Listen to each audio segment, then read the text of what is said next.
প্রিয় শিক্ষার্থী, আসসালামু আলাইকুম। আশা করি তোমরা ভালো আছো।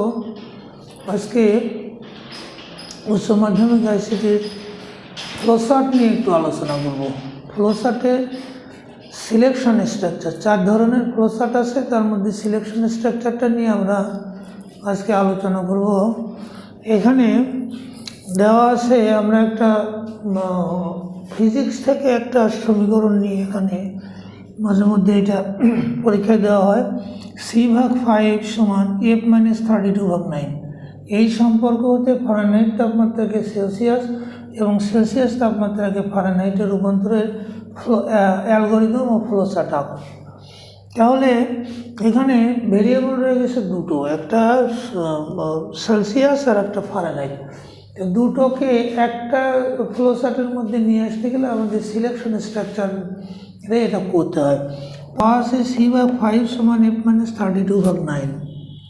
এখান থেকে আমরা আর গুণ যদি করি তাহলে 5 × f-32 সমান 9c।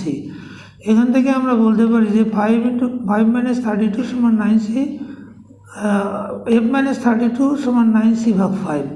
এখান থেকে আমরা f এর মান পেয়ে যাই 9c/5 প্লাস 32 যদি পক্ষান্তর করি। ধরা গেল এইটা পছন্দ এক, অর্থাৎ এফ এর সেলসিয়াসকে ফারেনহাইটে রূপান্তর, সেলসিয়াসের মান এই জায়গায় বসায় দিলেই ফারেনহাইট হয়ে যাবে। এইটাকে আমরা পছন্দ এক চয়েস 1 ধরে নিলাম। এরপর আবার আমরা বলতে পারি যে 9c সমান 5 × f-32। তো এখন f × f-32/9 এখানে ধরে নিলাম আমরা পছন্দ 2, এটা ধরে নিলাম যে সেলসিয়াসকে ফারেনহাইটকে সেলসিয়াসের রূপান্তরটা আমরা পছন্দ 2 ধরে নিলাম। আমরা অ্যালগরিদমটা এখানে ধাপে ধাপে বলতে পারি যে প্রথমত শুরু করো, পছন্দ 1কে ইনপুট লও, তারপরে পছন্দকে ইনপুট লও, পছন্দ কোনটা 1 না 2, পছন্দ 1 হলে সিকে ইনপুট লও, এফ সমান এফ নির্ণয় করো, এফ ছাপাও। পছন্দ যদি 2 হয় তাহলে এফকে ইনপুট নেব, সি নির্ণয় করবো, তারপর সি ছাপাবো, দুটোকে কানেক্ট দিয়ে কানেক্ট করবো। এইটা হলো অ্যালগরিদমে বলা যেতে পারে। ফ্লোচার্টে আমরা এইটা দেখবো যে আমরা শুরু করো সেটা অভালের মধ্যে হয়ে যায়। এই চিহ্নগুলো খুব জরুরি। চিহ্নগুলো জ্যামিতিক আকৃতি ঠিক রেখে চিহ্নগুলো ছোটো বড়ো করা যেতে পারে, কিন্তু জ্যামিতিক আকৃতি ঠিক রাখতে হয়। এখানে শুরু করো, তারপর পছন্দকে ইনপুট লো। পছন্দ আমাদের দুটো, একটা হলো 1 সেলসিয়াসকে ফারেনহাইট আর একটা 2 ফারেনহাইটকে সেলসিয়াস। তাহলে পছন্দ কি 1 না 2? যদি পছন্দ 1 হয় তাহলে আমরা সেলসিয়াসকে ফারেনহাইটে রূপান্তর করব। তাহলে সেলসিয়াসকে ইনপুট হিসেবে গ্রহণ করব। পছন্দ 1 হলে সেলসিয়াসকে ইনপুট হিসেবে গ্রহণ করলাম। তারপর এফ সমান 9c/5 প্লাস 32 নির্ণয় করলাম।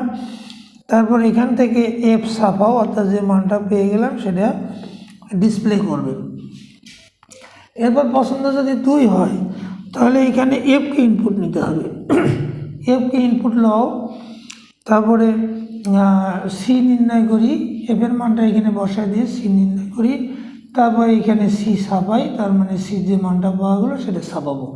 আমাদের এখানে দুটো আউটপুট পেয়ে গেছি। আমরা আউটপুটটা সামুদ্রিকের মধ্যে দেখানো হয়, প্রসেসটাকে আয়তক্ষেত্রের মধ্যে দেখানো হয়, ইনপুটটাকে সামুদ্রিকের মধ্যে দেখানো হয়, আবার রম্বসের মধ্যে দেখানো হয় সত্যটা, আবার ইনপুটটাকে আমরা সামান্তরিক বলি, আর অভাল হয় শুরু আর শেষ।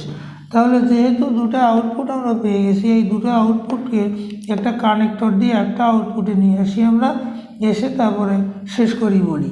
তো এখানে দেখা যাচ্ছে যে একটা ফ্লোচার্টের মধ্যে দুটো হলেও আমরা যখন কোনো বছর ইনপুট নিয়ে বলবো, এটা প্রোগ্রামকে বলবো এটা অধিবর্ষ কিনা, তখন যদি অধিবর্ষ না হয় তাহলে এই অংশটা হবে না, এইটা হবে।